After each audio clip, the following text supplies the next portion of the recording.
வணக்கம். உள்ளது உள்ளபடியை வழங்குவதற்காக ஹேமா ராகேஷ். இன்றைய உள்ளது உள்ளபடி நிகழ்ச்சியில் உலகில் இருக்கக்கூடிய பழம்பெரும் மாநகராட்சிகளில் ஒன்று சென்னை மாநகராட்சி. 1639ஆம் ஆண்டு ஆகஸ்ட் 20ஆம் தேதி சென்னை மாநகரம் உருவாகி இருக்கிறது. தமிழகத்தின் கனவுகளின் நகரம், வேலை வாய்ப்புகளின் நகரம் என்றும் சென்னை மாநகர் அறியப்படுகிறது. மேலும் உலகின் பார்க்க வேண்டிய அவசியமான இடங்கள் என்கின்ற பட்டியலில் 26வது இடத்தில் சென்னை நகரம் இருக்கிறது. மேலும் இந்த சென்னை மாநகருக்கு பல்வேறு சிறப்புகளும் இருக்கின்றன. தென்னிந்தியாவின் நுழைவு வாயில் என்று அழைக்கப்படுகிறது. இங்கு இருக்கக்கூடிய கோயம்பேடு பஸ் நிலையம் ஆசியாவிலேயே மிகப்பெரிய பஸ் நிலையமாக அறியப்படுகிறது. அதே நேரத்தில் 40% மோட்டார் வாகன உற்பத்தி இந்தியாவில் இங்கேதான் நடைபெறுகிறது. சாஃப்ட்வேர் நிறுவனங்கள், தொழிற்சாலை நிறுவனங்கள் என தமிழகத்தில் இல்லாமல் இந்தியா முழுவதிலும் இருக்கக்கூடிய பல்வேறு மாநில மக்களுக்கு வேலை வாய்ப்பு தரக்கூடிய ஒரு கனவு நகரமாகவும் சென்னை நகரம் விளங்குகின்றது. மேலும் சென்னையை பொறுத்தவரை வட சென்னை மற்றும் தென் சென்னை என்று பார்க்கப்பட்டாலும் வளர்ச்சியின் பார்வையில் இன்று தென் சென்னையில் தான் வளர்ச்சி என்பது அதிகமாகவே காணப்படுகிறது. வட சென்னை என்பது இன்றும் அடிப்படை வசதிகள் கூட இல்லாத ஒரு பகுதியாகவே பார்க்கப்படுகிறது. சென்னை மாநகரின் பூர்வ குடிமக்கள் வட சென்னையில் தான் வாழ்ந்து வருகிறார்கள் என்கின்ற கூற்றும் தற்பொழுது இருக்கிறது. சென்னையை பொறுத்தவரை தற்பொழுது இங்க இருக்கக்கூடிய அதிக அளவிலான போக்குவரத்து நெரிசல், மேலும் தொழிற்சாலைகளிலிருந்து வெளிவரக்கூடிய அதிக அளவிலான மாசு என பல்வேறு விதமான பிரச்சனைகளும் சென்னையை ஆட்டி படைக்கத்தான் செய்கின்றன. தென் சென்னை வளர்ந்த அளவிற்கு வட சென்னை இன்னும் வளர்ச்சியில் அதனுடைய அடுத்த கட்டத்தை நோக்கி நகரவே இல்லை. இதற்கு காரணம் என்ன? அதே நேரத்தில் சென்னை மாநகருக்கு இருக்கக்கூடிய பழம்பெரும் சிறப்புகள் என்ன? இன்றைய நவீன சென்னையின் நிலை என்பது எப்படி இருக்கிறது? வட சென்னையில் வசிக்கக்கூடிய மக்களும் தென் சென்னையில் வசிக்கக்கூடிய மக்களும் இந்த வளர்ச்சியின் அதிகாரப்பூர்வமாக எப்படி பார்க்கிறார்கள் என்பது பற்றிய பலவிதமான தகவல்களை இன்றைய உள்ளது உள்ளபடி நிகழ்ச்சியில் பார்க்க இருக்கிறோம். முதலில் இது பற்றிய ஒரு தொகுப்பை பார்க்கலாம்.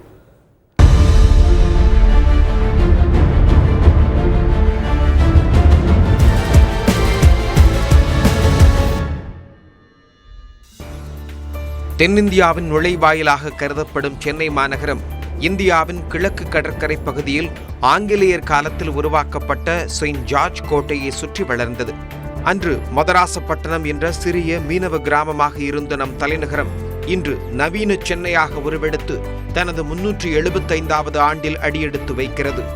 ஒருபுறம் அசுர வேகத்தில் வர்த்தக வளர்ச்சி, மறுபுறம் மாறாத கலாச்சார அடையாளங்கள் என மற்ற பெருநகரங்களுடன் ஒப்பிடுகையில் தனித்துவத்துடன் திகழ்கிறது நம் சென்னை.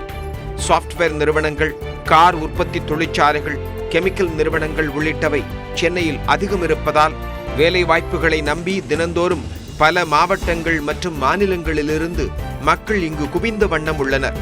வந்தோரை வாழ வைக்கும் நம் சென்னை இந்தியாவில் வளர்ந்த நகரங்களுள் ஒன்றாக விளங்கினாலும் சுகாதாரமற்ற நீர்நிலைகள், மாசுபடிந்த காற்று என பல பிரச்சனைகளையும் உள்ளடக்கியே பயணித்து வருகிறது.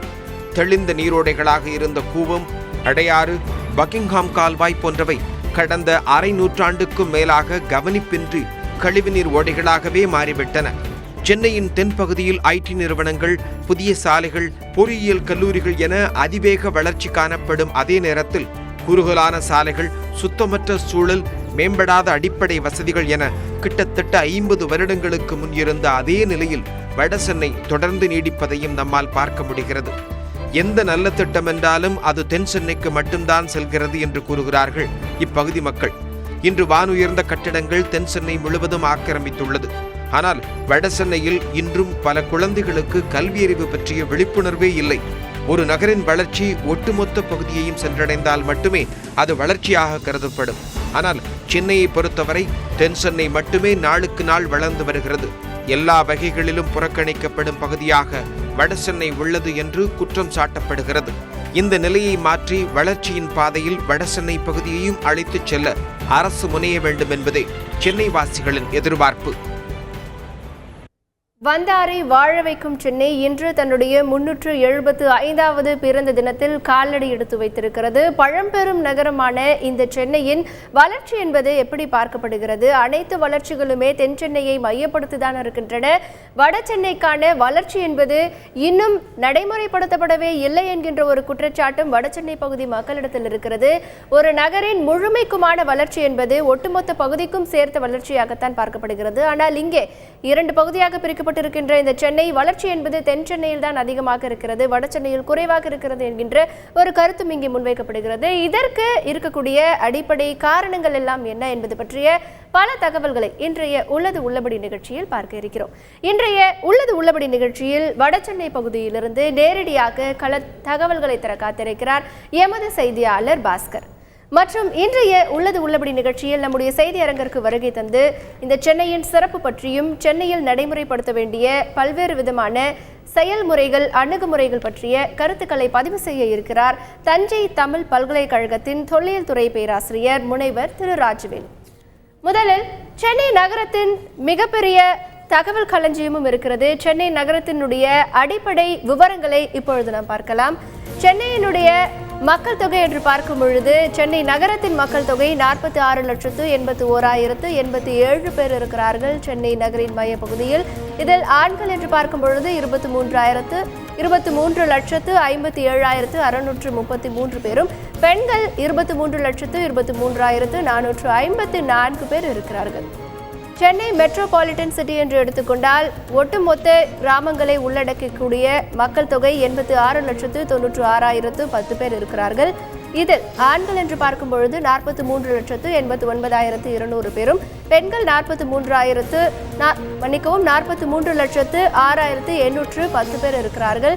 இது சென்னை மெட்ரோபாலிட்டன் மக்கள் தொகையாகும். கல்வி அறிவு சதவீதம் என்று பார்க்கும் பொழுது மொத்தம் 90.33% மக்கள் கல்வி அறிவு பெற்றிருக்கிறார்கள். ஆண்கள் என்று பார்த்தால் 93.47%, பெண்கள் என்று பார்த்தால் 87.16% மக்கள் கல்வி அறிவு பெற்றிருக்கிறார்கள். முக்கிய சாஃப்ட்வேர் நிறுவனங்கள் என்று பார்த்தால் TCS, Infosys, Wipro, Cognizant technology solutions உள்ளிட்ட பல்வேறு முக்கிய சாஃப்ட்வேர் நிறுவனங்கள் இருக்கின்றன. ஆக்சென்சர், பிறகு HCL உள்ளிட்ட பல முக்கிய சாஃப்ட்வேர் நிறுவனங்களும் இங்கே இருக்கின்றன. முக்கிய தொழிற்சாலைகள் என்று பார்க்கும் பொழுது டெல், மோட்ரோலா, சிஸ்கோ உள்ளிட்ட தொழிற்சாலைகள், சைமன்ஸ், அசோக் லேலாண்ட், ஃபோர்ட் உள்ளிட்ட தொழிற்சாலைகளும் இங்கே இருக்கின்றன. மேலும் சென்னையின் வளர்ச்சி என்று பார்க்கும் பொழுது வங்கிகள் என்று பார்த்தால் 887 வங்கிகள் இங்கே இருக்கின்றன. தொழிற்பேட்டைகள் அரசு சார்பாக 5 இடங்களில் அமைக்கப்பட்டிருக்கிறது. பல்கலைக்கழகங்கள் என்று பார்த்தால் 5 பல்கலைக்கழகங்கள் இங்கே இருக்கின்றன.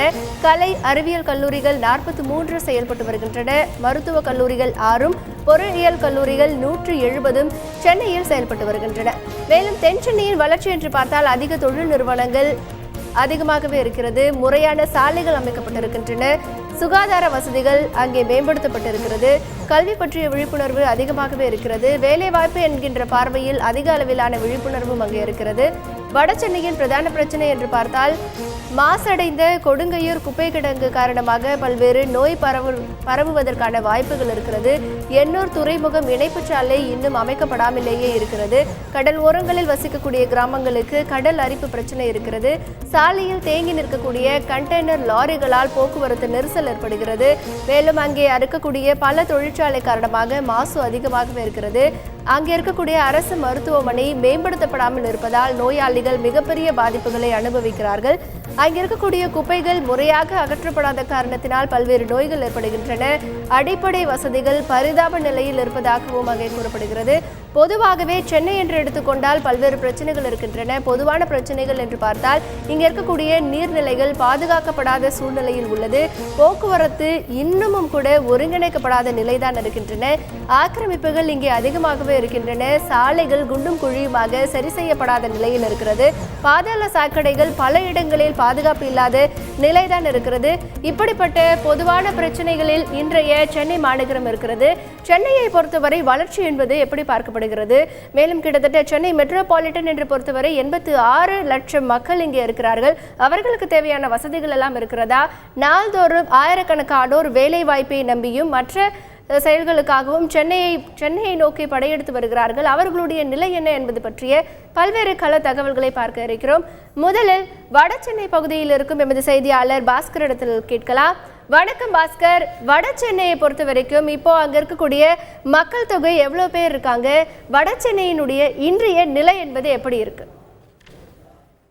ஏமா, சென்னைக்கு வயது 375, சென்னைக்கு முகவரி கொடுத்த வடசென்னையோட தோற்றத்தில் தொடங்கி வளர்ச்சி வரை வடசென்னை எவ்வளவு எதிர்பார்ப்புகள் இருக்கிறது, என்ன மாதிரி ஏமாற்றங்களை சந்தித்துள்ளது என்பதை வந்து இங்கே இருக்கக்கூடிய ஒரு இளைஞரும் அதை மட்டும் இல்லாமல் வயதான இருவர்கிட்டையுமே கேட்டு தெரிஞ்சுக்கலாம். முதல்ல இங்கே இருக்கக்கூடிய இளைஞர் நம்ம செம்மலிருந்து ஆரம்பிப்போம். சார், வடசென்னையில் நீங்கள் வாழ்ந்து வருகிறீங்க. வடசென்னையுடைய எதிர்பார்ப்புகள் எப்படி இருக்கிறது, என்ன மாதிரி ஏமாற்றங்களை நீங்கள் சந்தித்திருக்கீங்க? வடசென்னை பொறுத்த வரைக்கும் சுற்றுச்சூழல் பாதிக்கப்பட்ட நகரமாகவே இருக்குது. ஆசிய அளவில் மிகவும் சுற்றுச்சூழல் பாதிக்கப்பட்ட நகரங்களை வந்து வரையறுக்கும் போது இந்த வடசென்னைக்கு உட்பட்ட மணலி, திருவட்டூர், எண்ணூர் இது வந்து வருது. இங்கே உள்ள பல தொழிற்சாலைகள் சுற்றுச்சூழல் விதிகளை வந்து முறையாக கடைப்பிடிக்கிறதே கிடையாதுன்றது தான் வந்து கடந்த காலங்களில் நமக்கு தெரிஞ்ச விஷயம். அரசாங்கத்துக்கிட்ட இது சம்பந்தமாக சொல்லியும் கூட அரசாங்கத்துக்கிட்ட இதுக்கான மக்கள்கள் போராடியும் கூட எந்த இதுவுமே கிடைக்காம இருக்குது. இது எண்ணூர், மணலி இந்த பகுதிகளெலாம் பார்த்திங்கன்னா இருக்கக்கூடிய ஆலைகளினால் நச்சு புகைகள் அப்பப்போ வெளியேறதும் அதன் மூலம் வந்து கண்ணீரைச்சல் இந்த மாதிரியான நோய் வந்து வரக்கூடிய விஷயங்கள் இங்கே ஒரு டாக்டர்ஸ் கிட்டலாம் கேட்டிங்கன்னா வந்து தெரியும். அதே மாதிரி வந்து பார்த்திங்கன்னா எண்ணூர் பகுதியில் நிலத்தடி நீர் குடிக்கிறதுக்கு லாய்க்கில்லாத நிலையில் வடசென்னை முழுசுமே இந்த குடிநீர் வந்து பயன்படுத்துறதுக்கு நிலத்தடி நீர் வந்து பயன்படுத்த முடியாத ஒரு அளவில் தான் இருக்குது. தொழிலாளர் நிறைந்த பகுதி வடசென்னையை சொல்லுவாங்க. 6 சட்டமன்ற தொகுதியில் உள்ளடக்கிய வடசென்னையுடைய நாடாளுமன்ற தொகுதியில் இளைஞர் குறிப்பிட்ட மாதிரி வந்து அதாவது குடிநீர் வந்து கிடைக்கப்படாத சூழ்நிலையும் அதே போல் வந்து சுகாதாரமற்ற சூழ்நிலையும் நிலை வருது. உங்களுடைய பார்வையில் வடசென்னை எப்படி இருக்கிறது, என்ன மாதிரி வந்து எதிர்பார்ப்புகள் இருக்கிறது? வடசென்னையை பொறுத்த வரைக்கும் அரசு கவனிக்காமல் புறக்கணிக்கிறது என்பதுதான் நிதர்சனமான உண்மை. திட்டங்களை உருவாக்குவதில் கூட பல திட்டங்களை அறிவிக்கிறார்கள். அந்த திட்டங்களை அமுல்படுத்துவதில் பல்லாண்டுகளை நீட்டித்து கொண்டே போகிறோம். உதாரணமாக சொன்னால் எதிரில் இருக்கக்கூடிய சாலை, இந்த சாலை 6 வழி சாலையாக அறிவிக்கப்பட்டது. ஐக்கிய முற்போக்கு கூட்டணி அரசு ஒன்று இருந்தபோது டிஆர் பாலு அவர்களால் துவக்கி வைக்கப்பட்டது. கிட்டத்தட்ட 7-8 ஆண்டுகள் கடந்துவிட்டது. ஆனாலும் இந்த சாலை பணி இன்றும் முடிக்கப்படவில்லை. திருவொற்றூர் நெடுஞ்சாலை விரிவாக்க பணி 8 ஆண்டுகளாக நடந்து கொண்டு 5 கிலோமீட்டர் சாலையை முடிக்கப்படவில்லை. மேம்பாலங்கள் கட்டுவது என்பது வடசென்னையில் ஒரு இடத்திலும் கட்டல, மின்ட் மேம்பாலத்தை தவிர, அதுவும் இப்போது தான் கட்டினார்கள். இன்னும் சொல்லப்போனால் திருவொற்றூர் மாட்டு மந்தையில் ஒரு மேம்பாலம் வேண்டும் என்று கேட்டு நீண்டகால போராட்டத்துக்கு பிற்பாடு இப்போது தான் துவக்கியிருக்கிறார்கள். 5 ஆண்டு காலம் அதற்கான போராட்டத்துக்கு பிற்பாடு. இப்படி திருவொற்றூரில் போக்குவரத்து என்பது மிகப்பெரிய நெரிசல். அது மட்டுமல்லாமல் திருவொற்றூரில் ஒரு கல்லூரி கிடையாது. திருவொற்றூரில் ஒரு கல்லூரி அமைக்கப்பட்டது உறுப்பு கல்லூரியாக, அதற்கு கட்டிடம் கிடையாது. 2 ஆண்டுகளாக அந்த கல்லூரி நடைபெற்று கொண்டிருக்கிறது ஆரம்ப பள்ளியில், நகராட்சியினுடைய ஆரம்ப பள்ளியில். அதற்கு கட்டிடம் வேண்டும் என்பதற்காக டாமின் நிலத்தை கேட்கும்போது டாமின் நிலம் பேங்கில் அடகு வைக்கப்பட்டிருக்கிறது. பேங்கில் அடகு வைக்கப்பட்டிருக்கக்கூடிய அந்த நிலத்தை டாமின் வழங்க இயலாது என்று அறிவிக்கிறது. ஆனால் கட்டிடம் இல்லாத கல்லூரியாக அது இருக்கிறது. 3ஆம் ஆண்டு சேர்க்கை நிறுத்தப்பட்டது. எஸ்எஃப்ஐயினுடைய போராட்டத்துக்கு பிற்பாடு சேர்க்கைக்கு மனுக்கள் பெற்றிருக்கிறார்கள். ஆனால் இன்னும் சேர்க்கை நடைபெறவில்லை. தொழிலாளர்கள் பிரச்சனையை பொறுத்த வரைக்கும் திருவொற்றூரில் ஏராளமான நிரந்தர தொழிலாளர்களாக இருந்தார்கள். இன்று அனைத்து தொழிற்சாலைகளிலும் ஒப்பந்த தொழிலாளர்களாக, கான்ட்ராக்ட் தொழிலாளர்களாக, ட்ரெயினி தொழிலாளர்களாக மாற்றப்பட்டிருக்கிறார்.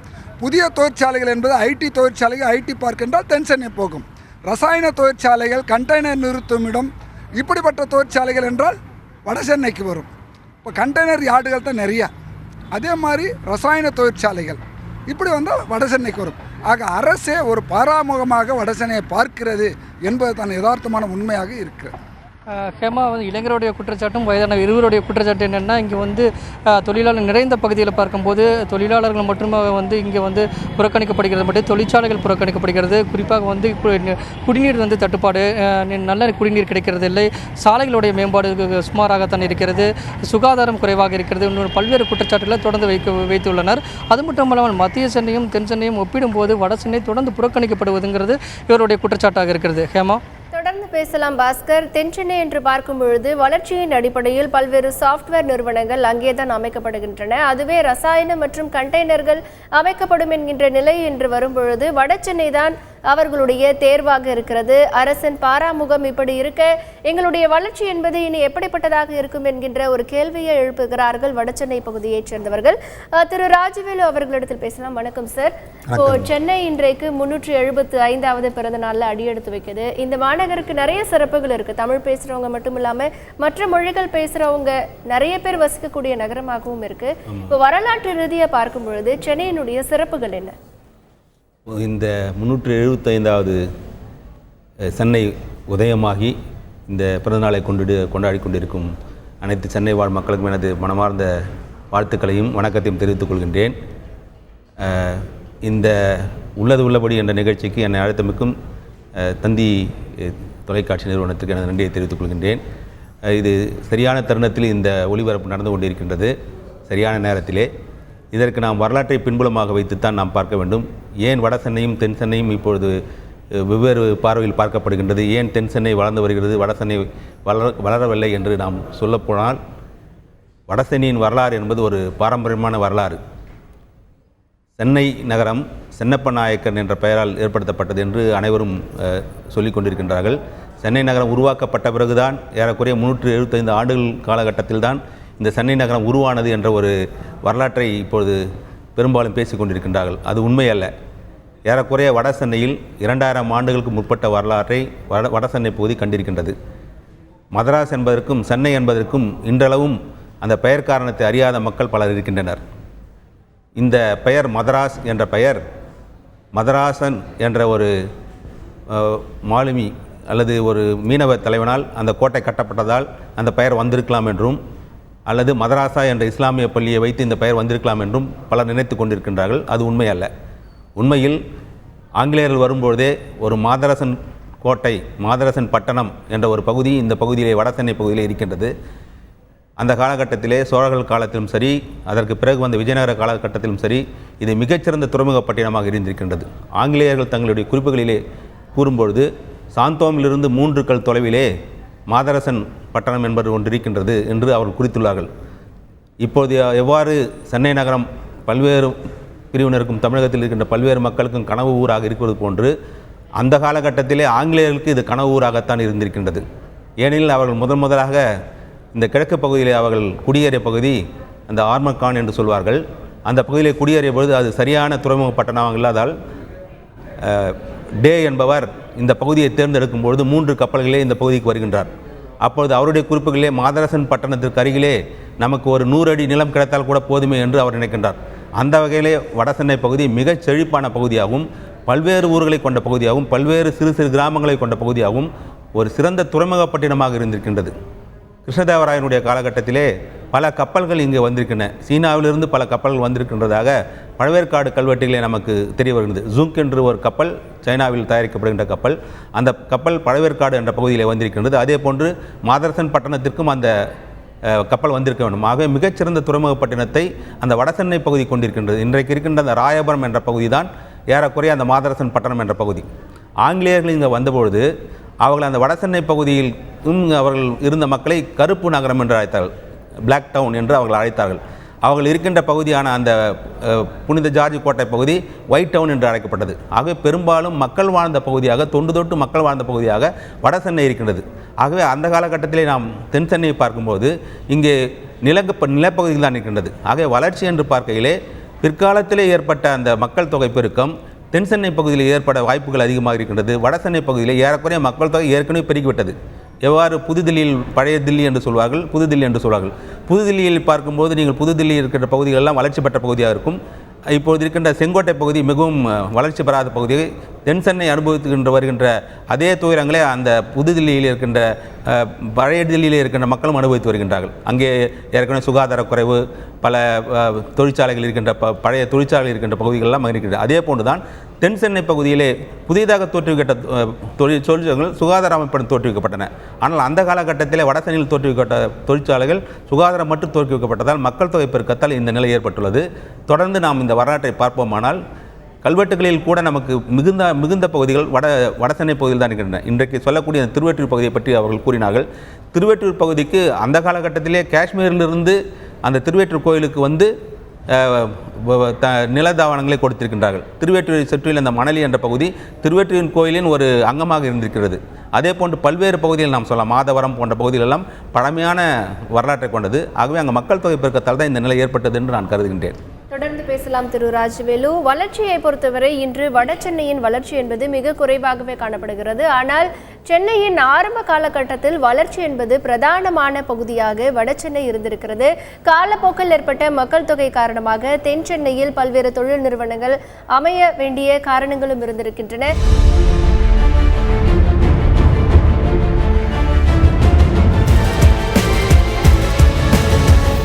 இன்று சென்னையின் 375 ஆண்டுகள் பிறந்த தின விழாவை கொண்டாடி கொண்டிருக்கின்றன. பல்வேறு விதமான நிகழ்ச்சிகள் ஆங்காங்கே நடைபெற்றுக் கொண்டிருக்கின்றன. மேலும் இன்றைய சூழ்நிலையில் வளர்ச்சி என்பது இந்த சென்னை மாநகரில் எப்படிப்பட்டதாக பார்க்கப்படுகிறது என்பது குறித்த பல தகவல்களை பார்த்து வருகிறோம். தற்பொழுது வடசென்னையில் எமது செய்தியாளர் பாஸ்கர் இருக்கிறார். அவரிடத்தில் கேட்கலாம்.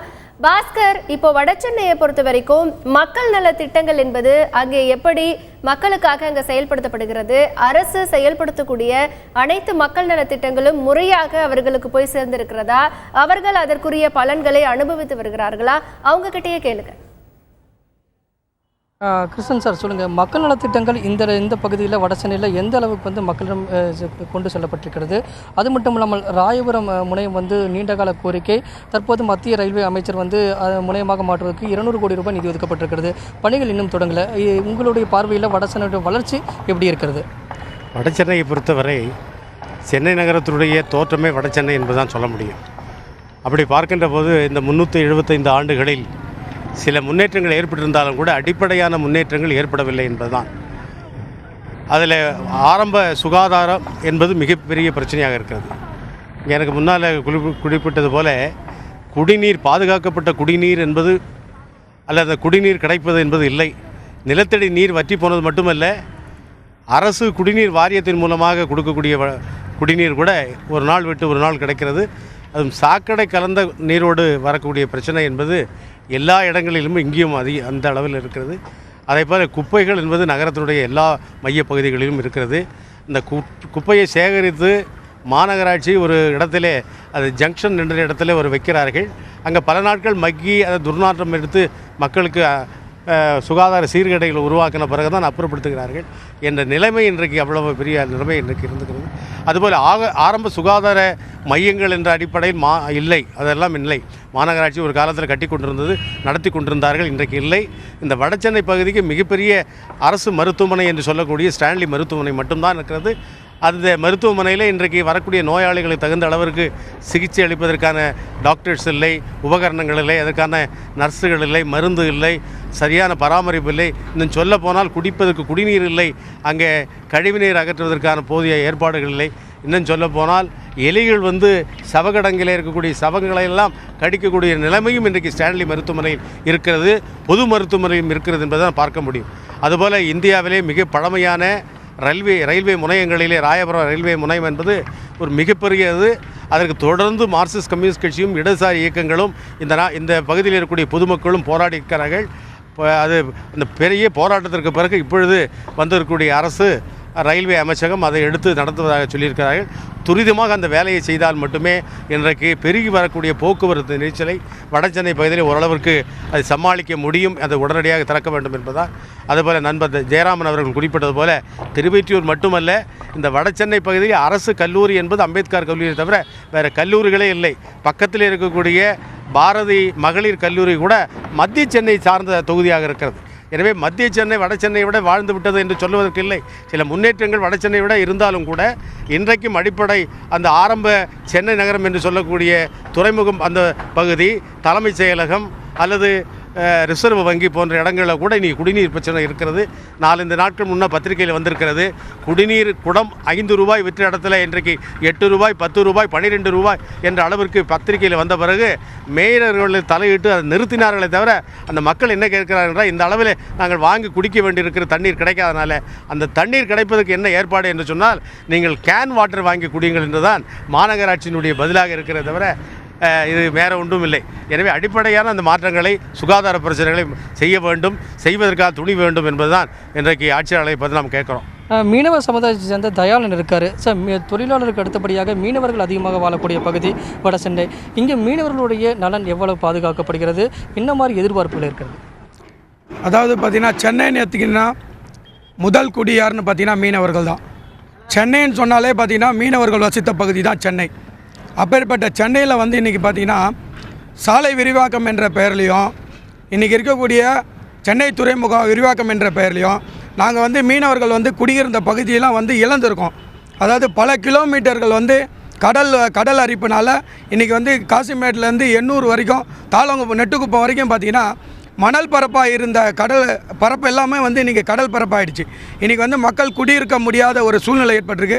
அது மட்டும் இல்லாமல் மீனவர்கள் எல்லாமே பார்த்திங்கன்னா அது ஒரு வகை இருந்தாலும் மற்றும் ஒரு வகை சாலை விரிவாக்கம் என்ற பெயரில் மீனவ மக்கள் குடியிருந்த பகுதியில் இருந்தவங்களை எல்லாரையும் தூக்கிட்டு போயிட்டு சுனாமி குடியிருப்புன்னு சொல்லிட்டு 180 ஸ்கொயர் ஃபீட்டு உள்ள ஒரு இடத்துல தொகுப்பு மாடி குடியிருப்புகளை கட்டி அதில் அவங்கள அடைச்சி வச்சு அங்கே வந்து பார்த்திங்கன்னா அதாவது சமூக சீர்கேடுகள் நடக்கக்கூடிய ஒரு இடமா வந்து மாற்றியிருக்கு இந்த அரசாங்கம்.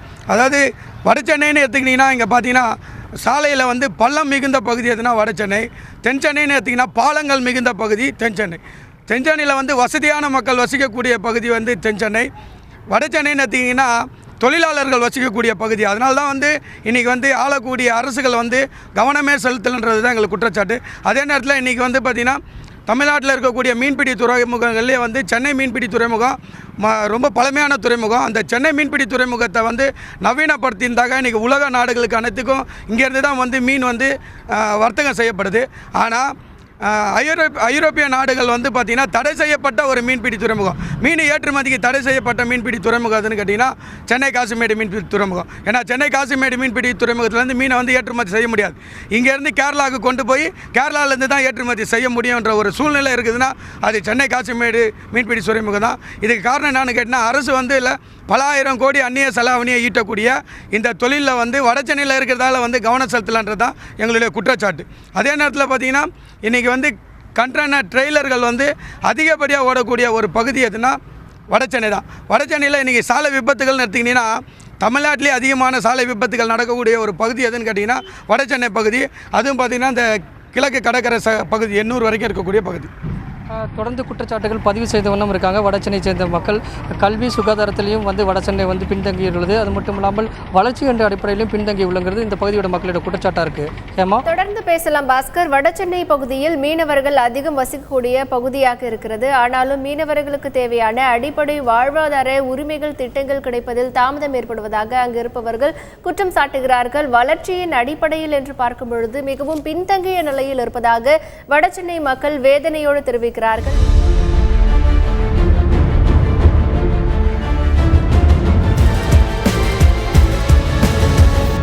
சென்னையின் வளர்ச்சி என்பது எப்படி பார்க்கப்படுகிறது என்பது பற்றிய பல தகவல்களை பார்த்து வருகிறோம். தற்பொழுது திரு ராஜவேலு அவர்களிடத்தில் பேசலாம். சார், இப்போ சென்னை அப்படிங்கிறது தமிழகத்தில் இருக்கக்கூடிய பல மாவட்டங்களில் இருக்கக்கூடிய மக்களுக்கு ஒரு வேலை வாய்ப்பு, ஒரு கனவு நகரமாக இருக்கிறது. இப்போ இந்த சென்னை மாநகர ஒரு தொழில் நகரமா, வேலை வாய்ப்பு அதிகம் இருக்கக்கூடிய நகரமா நீங்க எப்படி பார்க்குறீங்க? ஏறக்குறைய ஆங்கிலேயர் காலத்திலேயே அவர்கள் சொன்னது போன்று வடசென்னை பகுதியிலே ஆங்கிலேயர்கள் பல தொழிற்சாலைகள் நியமித்தார்கள். பொதுவாக இன்னும் சொல்ல பெரம்பூர் ரயில் பெட்டி தொழிற்சாலை மற்றும் பல்வேறு சிறிய தொழில்கள். அவர்கள் இந்த நகரத்திற்கு வந்ததற்கு காரணமே இந்த வடசென்னை பகுதியிலே தயாரிக்கப்பட்ட ஒரு வண்ணத்துணி, ஆந்திர பகுதியிலும் இந்த பகுதியிலும் ஒரு வண்ணத்துணி ஐரோப்பிய நாடுகளிலே மிகவும் புகழ்பெற்ற ஒரு தொழிற்கூடமாக இந்த பகுதியில் இருந்தது. அது ஐரோப்பிய நகரங்களில் இருக்கின்ற அந்த துணி வகைகளை விட இந்த நகரத்திலே தயாரிக்கப்பட்ட அந்த துணி வகை மிகவும் நேர்த்தியாக இருந்தது. அந்த காரணத்திற்காக அவருடைய இந்த ஃபேக்டரி என்று சொல்லக்கூடிய அவருடைய கிடங்குகளை சென்னையிலே ஆரம்பிக்க வேண்டும் என்று அவர் கருதினார்கள். அவள் தொடக்க காலத்திலே அவர்கள் இந்த இப்பொழுது இருக்கின்ற அந்த தலைமைச் செயலகம் பகுதிக்கு வரும்பொழுது அந்த கோட்டை பகுதியை கட்டும்பொழுது 1640 வாக்கிலே அவர்கள் ஆரம்பிக்கின்றார்கள். அப்பொழுது ஆரம்பிக்கும்போது அவர்களுடைய முழு கவனம் முழுவதும் வட சென்னையை நோக்கித்தான் இருந்திருக்கின்றது. அங்கே பல குடியிருப்புகளையும் அவர்கள் உருவாக்கினார்கள். அதற்கு ஜார்ஜ் டவுன் என்று பெயர் வைத்தார்கள். கருப்பர் நகரம் என்று கூறினாலும் அதற்கு ஜார்ஜ் டவுன் என்று பெயர் வைத்து பல தொழிற்சாலையை அவர்கள் நியமித்தார்கள். அவர்கள் சொன்னது போன்று இது மீனவ குடியிருப்புகளை கொண்ட பகுதியாக இருந்தாலும் பல தொழிற்சாலைகளும் அந்த காலகட்டத்திலே வந்துவிட்டது. எனவே அங்கிருந்த மக்கள் தொகை பெருக்கம் நாளுக்கு நாள் விரிவடைய தொடங்கியது. அதன் பிறகு ஏறக்குறைய இப்பொழுது நாம் சுதந்திரம் பெற்ற பிறகு வடசென்னை பகுதியிலே மக்கள் தொகை பெருக்கத்திற்கான இடங்கள் இப்பொழுது நம்மால் தேர்ந்தெடுக்கப்பட முடியாது. ஆகவே தென் சென்னை பகுதியிலேயே தமிழகத்தின் தெற்கு பகுதியில் இருந்து வந்த மக்கள் குடியேற தலைப்பட்ட பொழுது இது ஒரு திட்டமிட்டு ஆரம்பிக்கப்பட்ட ஒரு நகரமாகவும் பெருவளர்ச்சி பெற்ற பெருநகரமாக உருவாவதற்கு இந்த தென்பகுதியில் பல இடங்கள் காலியாக இருந்தன, பல நிலங்கள் இருந்தன. அந்த நிலப்பகுதிகளை அவர்கள் ஆக்கிரமித்து புதிய நகரங்களையும் புதிய ஊர்களையும் உருவாக்கினார்கள். ஆனால் வட சென்னை பகுதியிலே இவ்வாறு ஒரு நிலையை உருவாக்க முடியாது. ஏற்கனவே அது புகழ்பெற்ற பல ஊர்களை கொண்டிருந்ததாகவும் மக்கள் தொகை பெருக்கமாக இருந்தாலும் இங்கே தொழிற்சாலைகளை நிறுவுவது என்பதும் மேற்கொண்டு தொழிற்சாலை உருவாக்குவது என்பதும் இப்போது இயலாத காரியம். ஆகவே பேசலாம் சார், தொடர்ந்து பேசலாம். தற்பொழுது வட சென்னையில் இருக்கும் எமது செய்தியாளர் பாஸ்கரிடம் பேசலாம். பாஸ்கர், இப்போ அங்க இருக்கிற மக்கள் கிட்ட கேளுங்க. வட சென்னை பகுதியில் காலமாகவே அடிப்படை வசதிகள் மிகவும் குறைவாக இருக்கிறது, கல்வியை பற்றிய விழிப்புணர்வும் குறைவா இருக்கிறது அப்படின்னு சொல்லப்படுது. அப்போ அங்க இருக்கக்கூடிய அதிகாரிகள் இதற்கு என்ன மாதிரியான நடவடிக்கைகள் எல்லாம் எடுத்திருக்காங்க? தேர்தலுக்காக ஒவ்வொரு முறையும் அந்த பகுதிக்கு வரக்கூடிய அரசியல்வாதிகள்லாம் என்ன மாதிரியான வாக்குறுதிகள்லாம் கொடுத்துருக்காங்க, அதையெல்லாம் அவங்க நிறைவேற்றியிருக்காங்களா? அந்த பகுதி மக்களிடத்துல கேளுங்க சார். முக்கியமாக வந்து அடிப்படை வசதிகள் இந்த இடத்துல எங்கள் பகுதியில் வட சென்னை பகுதியில் எப்படி இருக்கிறது? மத்திய மாநில அரசால் வந்து அறிவிக்கப்பட்ட 2 ரயில் திட்டங்களுடைய நிலைமை தற்போது எப்படி இருக்கிறது? முதல்ல நீங்கள் இன்றைக்கி ஷூட் பண்ணிக்கிட்டு இருக்கிற பகுதிக்கு பின்புறமாக இருக்கக்கூடிய, எனக்கு பின்புறமாக இருக்கக்கூடிய அந்த போட்டு கட்டுற யார்டு ஒரு காலத்தில் மீனவர்களுக்கு உதவியாக முதலாளிகள், பெரிய முதலாளிகள் கையில் இருந்த அந்த மீன்பிடி தொழிலை சராசரி ஒரு மீனவர்களுக்கு உதவி செய்யக்கூடிய வகையில் அரசாங்கத்தினுடைய கையில் இந்த போட்டு கட்டுற தளங்கள் இருந்தது. அதில் நூற்றுக்கணக்கான தொழிலாளர்களும் வேலை செஞ்சுக்கிட்டு இருந்தாங்க.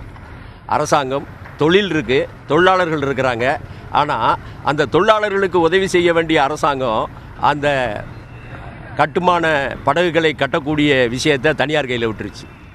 இந்த அரசாங்கம் முற்றிலுமாக மீன்பிடிக்கிற சமுதாயத்தைச் சேர்ந்த மக்களுக்கு துரோகமாக செயல்படுகிறார்கள் என்பதற்கு பிரதானமான விஷயம் எனக்கு முதுகுக்கு பின்னால் இருக்கிற இந்த போட்டு கட்டுற இடம் தான். அடுத்து பார்த்தீங்க அப்படின்னு சொன்னால், மோனோ ரயில் திட்டம் என்பதை அரசு அறிவித்தது.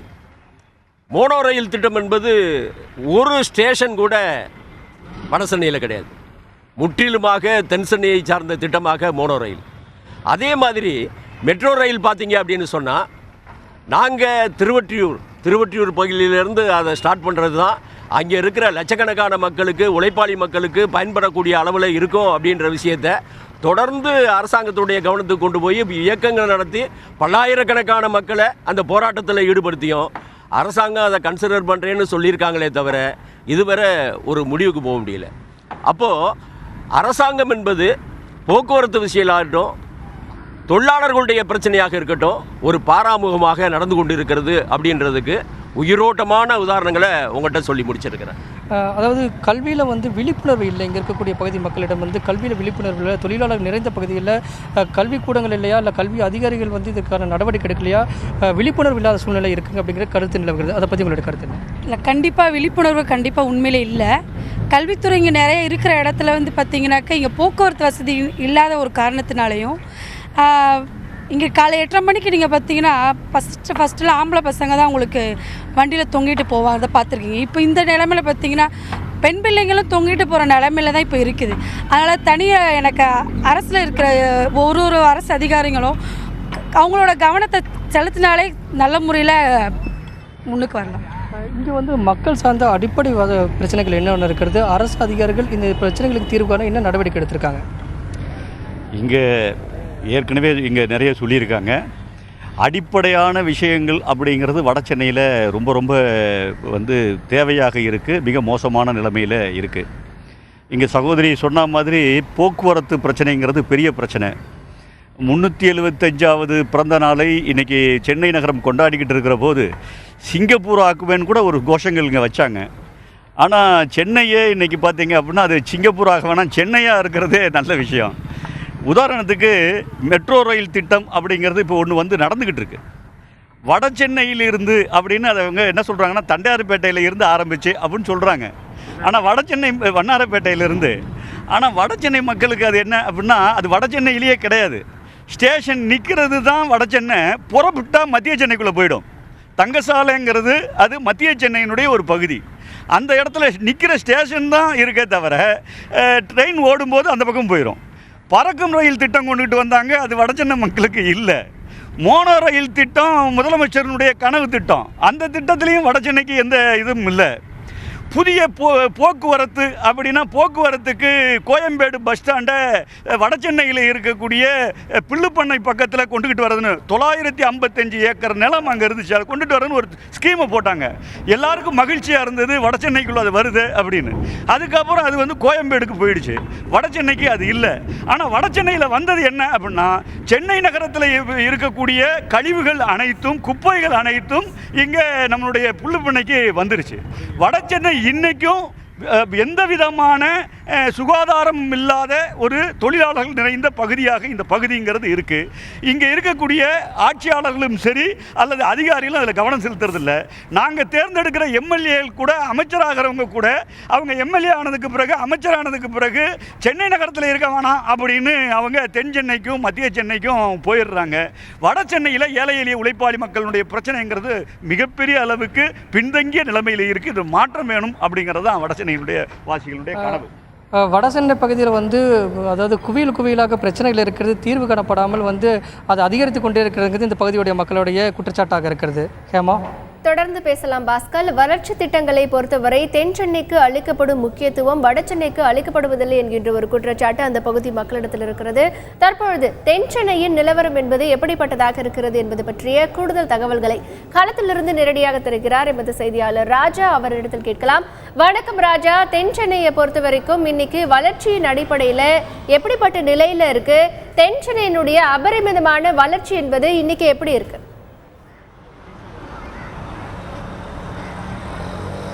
சென்னை, அதாவது இந்தியாவிலேயே சென்னை 4வது பெரிய நகரம். இந்த பெரிய நகரம் என்பதற்கான பெருமையை தேடி தந்தது, அதாவது வளர்ச்சி என்பதை பார்த்தால் தென் சென்னையை வைத்து தான் இவ்வளவு தூரம் சென்னையே ஒரு கால்குலேட் செய்யக்கூடிய ஒரு நிலை இருக்கிறது. அந்த அளவிற்கு தென் சென்னையினுடைய வளர்ச்சியானது அபரிமிதமாக இருக்கிறது. வட சென்னையை காட்டிலும் பல மடங்கு வளர்ச்சி என்பது தென் சென்னையில் தான் இருக்கிறது.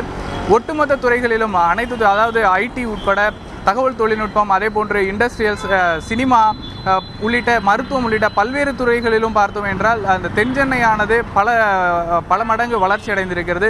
2000ற்கு பிறகாக ஐடி துறையின் மிக முக்கிய இடத்தை பிடித்திருக்கிறது. இன்றைக்கு இந்திய அளவில் மென்பொருளை ஏற்றுமதி செய்யக்கூடிய, அதே போன்று பிபிஓ எனக்கூடிய துறையிலும், அந்த மென்பொருள் துறையில் இன்று இந்தியாவிலேயே பெங்களூருக்கு அடுத்தபடியாக அதிகபட்சமாக ஏற்றுமதி செய்யக்கூடிய ஒரு நகரமாக சென்னை இருக்கிறது.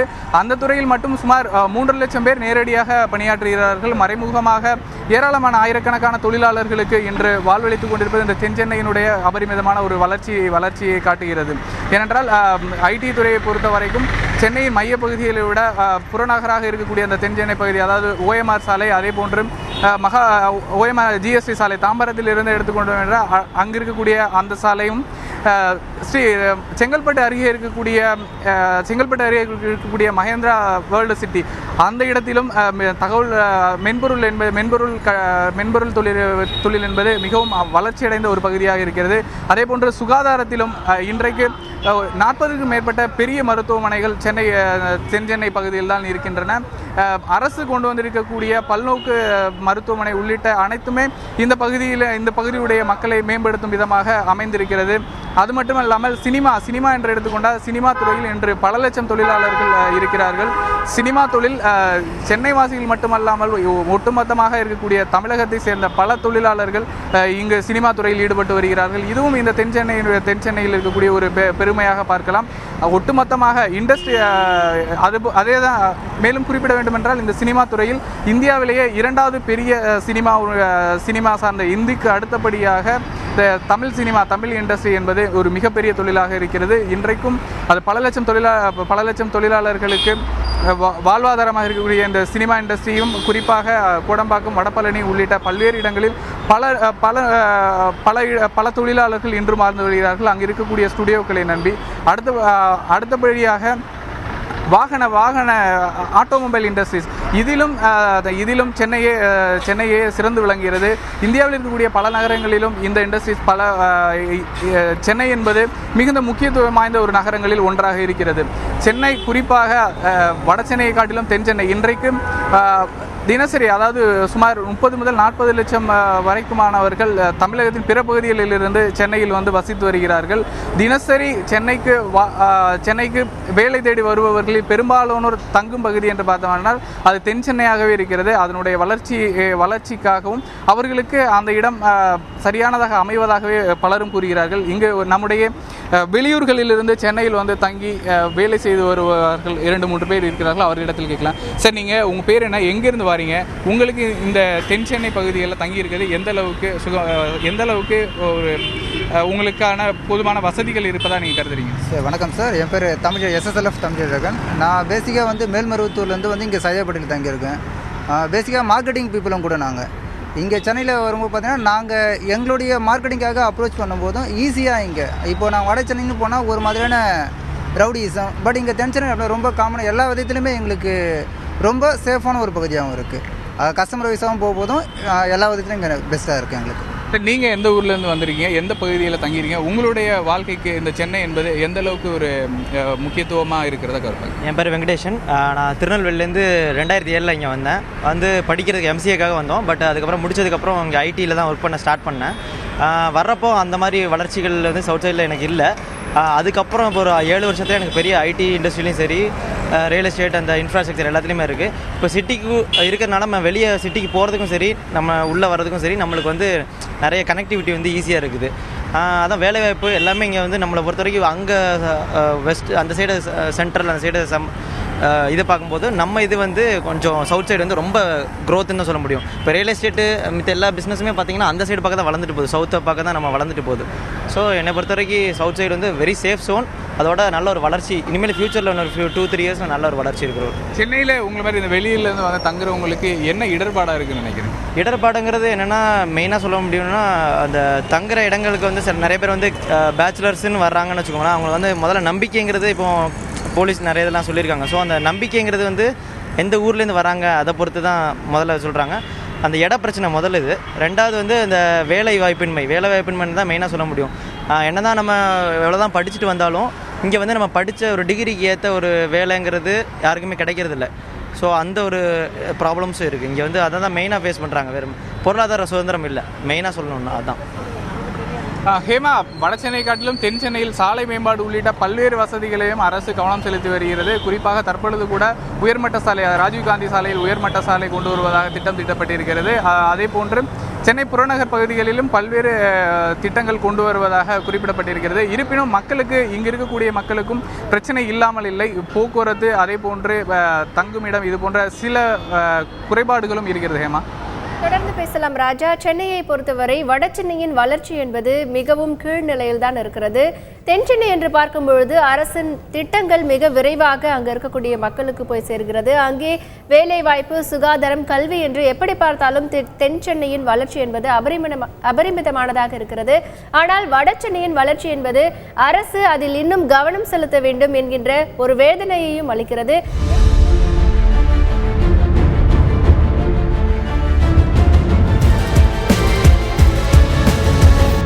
சென்னையின் வளர்ச்சி பற்றி பல தகவல்களை பார்த்து வருகிறோம். திரு ராஜவேலு அவர்களிடத்தில் பேசலாம். சரி, இப்போ தென் சென்னை பகுதியில் இருந்தவங்களும் சரி, வட சென்னை பகுதியில் இருந்தவங்களும் சரி, அவங்களுடைய கருத்துக்களை பதிவு பண்ணியிருக்காங்க.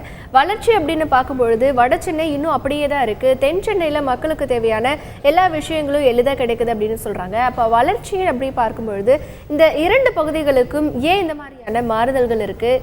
அரசு ஏன் வட சென்னையின் மேலே முழுமையான கவனம் செலுத்துறதில்லை அப்படிங்கிற குற்றச்சாட்டையே அவங்க வைக்கிறாங்க. வட சென்னையை பொறுத்தவரை நான் ஏற்கனவே சொன்னது போன்று இது வந்து ஆங்கிலேயர் காலத்தில் மிகவும் வளர்ச்சி பெற்ற ஒரு நகரமாக, பல்வேறு நகரங்கள் இணைந்த ஒரு பெரிய நகரமாக விளங்கியிருக்கின்றது. ஆங்கிலேயர் காலத்திலே அந்த வட சென்னை பகுதிக்கு அவர் முக்கியத்துவம் கொடுத்து பல தொழிற்சாலைகளையும் பல தொழிற்கூடங்களையும் அரசு சார்ந்த தொழிற்கூடங்களையும் கூட அந்த பகுதியில் ஏற்படுத்தினார்கள். ஏற்கனவே சொன்னது போன்று அந்த கடற்கரை பகுதி மிகுந்த பகுதியாக இந்த பகுதியில் பல சிறிய துறைமுகங்களும் பெரிய துறைமுகங்களும் இருந்திருக்கின்றன. பல்வேறு வகையான பூர்வீக குடிகள் இந்த பகுதியிலே வாழ்ந்திருக்கின்றார்கள். தென் சென்னையை பொறுத்தவரை இங்கே விடுதலைக்கு பின்பு பல்வேறு வகைப்பட்ட மக்கள் வெளியிலிருந்து வந்து புதிதாக தங்கள் குடியிருப்புகளை தொடங்கும் பொழுது இந்த பகுதி வளர்ச்சி பெறுவதற்கான பல அமைப்புகளை பெற்றிருக்கிறது. குறிப்பாக இந்த இடவசதி என்பது, அதாவது நில அமைப்பு என்பது இந்த பகுதியிலே வளர்ச்சிக்கு மிகுந்த வசதியாக இருக்கின்றது. பல புதிய நகரங்கள் உருவாக்குவதற்கான இடங்கள் இருக்கின்றன. பல ஏரிகள் இந்த பகுதியில் இருந்திருக்கின்றன. அந்த ஏரிகளெல்லாம் இப்போது நகரங்களாக உருவாக்கப்பட்டிருக்கிறது.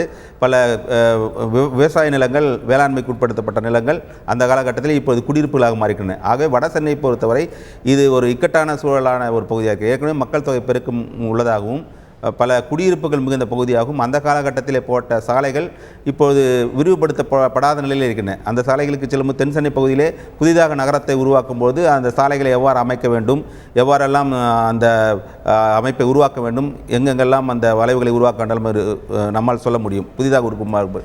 ஆனால் ஏற்கனவே இருக்கின்ற பகுதியிலே சாலைகளை மேம்படுத்துவது என்பதும் விரிவாக்கம் என்பதும் இயலாத காரியமாக அரசுக்கு இருக்கலாம். அந்த வகையிலே இந்த பகுதியிலே சாலை போக்குவரத்து மிகவும் நெரிசலான பகுதியாக இருப்பதால் அது ஒரு இடர்பாடாக இருக்கலாம்.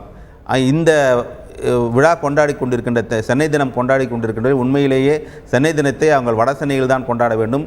இந்த காலகட்டத்திலாவது வட சென்னைக்கு முக்கியத்துவம் கொடுத்து தென் சென்னை பகுதி வாழ் மக்களும் வட சென்னை பகுதி மக்களும் இணைந்து ஒட்டுமொத்த சென்னை நகரத்திற்கு ஒரு சுகாதார அமைப்பையும் இந்த நகரத்தை மேலும் மேலும் மேம்படுத்துவதற்கான தென் சென்னையை போன்று வட சென்னையை உருவாக்குவதற்கு இவர்கள் மேலும் மேலும் அரசுக்கு எடுத்துச் சொல்லி அரசின் மூலமாக பல ஆக்கப்பூர்வமான விஷயங்களை செய்யலாம். அவர்கள் தொடர்ந்து பேசலாம். திரு ராஜவேலு, களத்தில் இருக்கும் அதாவது வட சென்னை பகுதியில் இருக்கும் எமது செய்தியாளர் பாஸ்கரிடம் பேசலாம்.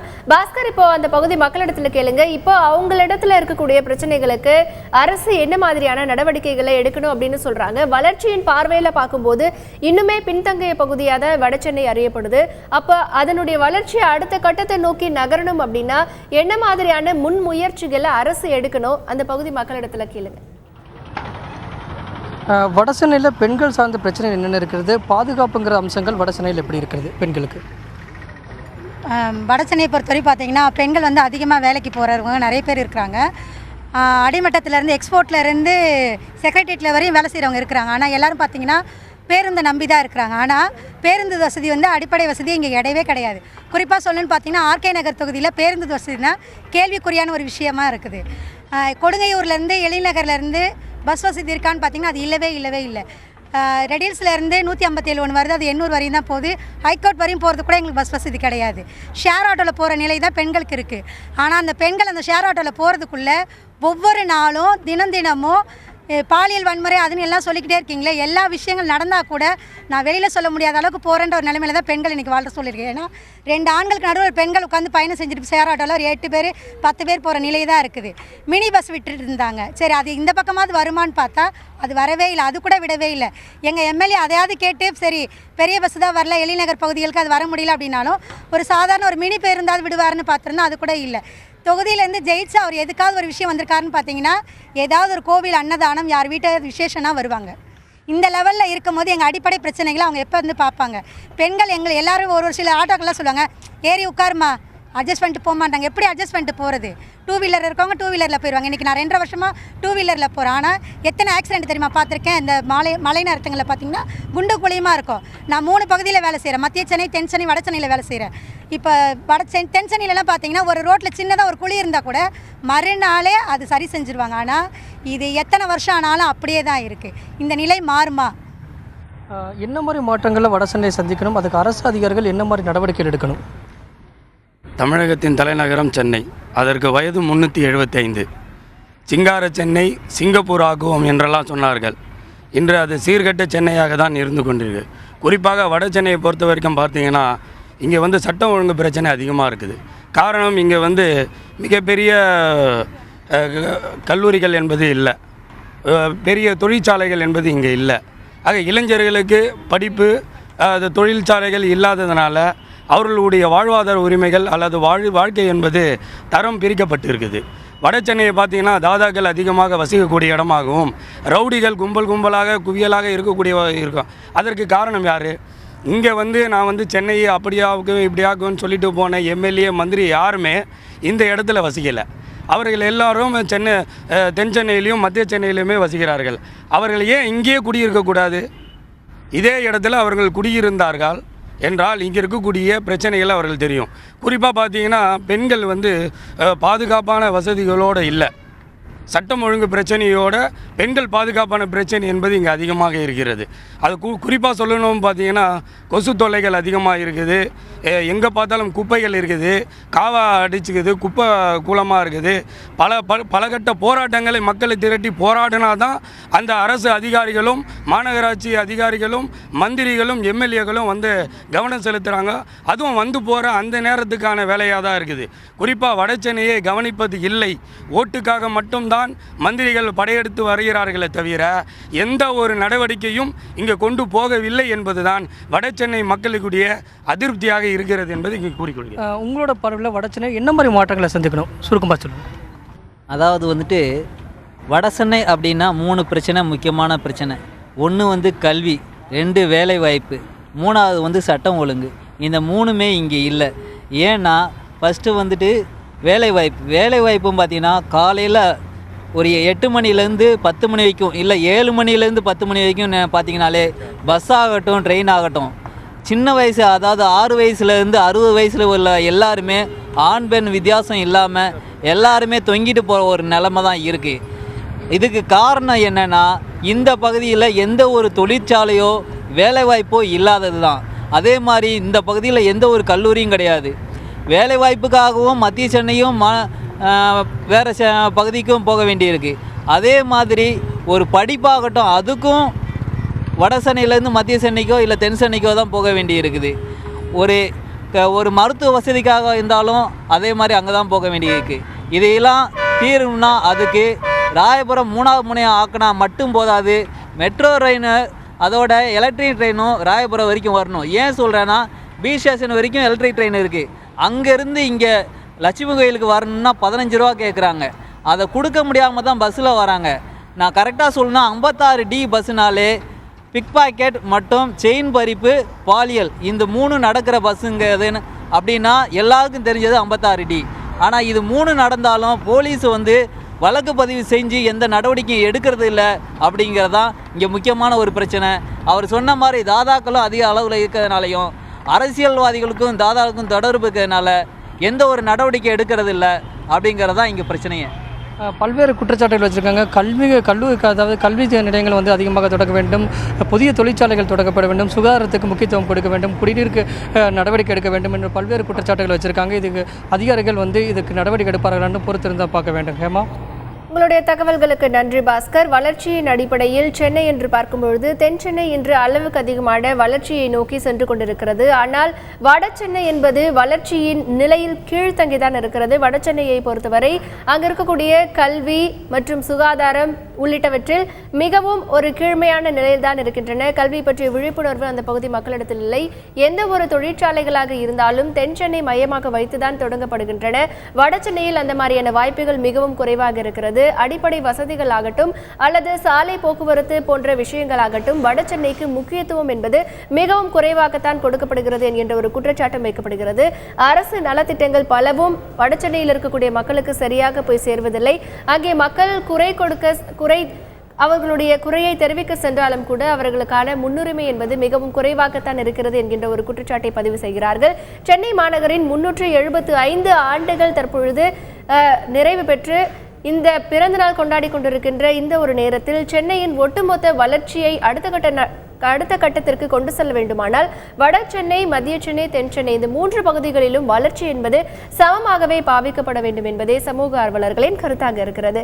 இந்த நிகழ்ச்சியில் வட சென்னையிலிருந்து பங்கேற்ற எமது செய்தியாளர் பாஸ்கர், தென் சென்னையிலிருந்து பங்கேற்ற எமது செய்தியாளர் ராஜா மற்றும் நமது செய்தி அரங்கில் பங்கேற்ற திரு ராஜவேலு ஆகியோருக்கு நன்றி. மீண்டும் ஒரு உள்ளது உள்ளபடி நிகழ்ச்சியில் சந்திக்கலாம். இணைந்திருங்கள்.